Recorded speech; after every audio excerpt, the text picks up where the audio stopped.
Hindi, shout out niyo po. Shout out niyo po ang family. Hi po sa papa ko at sa anak ko. Mga bunso at ulit na. Good luck po sa Shout inyo. out po. Good luck po sa inyo, mga ate and kuya. Sa Giving 5, ito po, pwede na kayo pumili ng combo 1, 2, 3, 4, 5. Ano pong gusto niyo? Noche Buena. Hindi po. Number 3. Meron po kayong lugar. Good luck! Ano lugar? Ate Jennifer, Kuya Riniel. Alagay dito. Kuya Riniel, one step to the left po. Ate Jennifer, Kuya Riniel, kamusta po? Nakapag-practice ng lugar?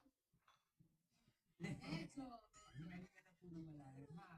Ito po, good luck. Lugar category sa round 1. Timer ready. Give me 5 on the board. In 45 seconds, give me 5 to lugar. Dahilan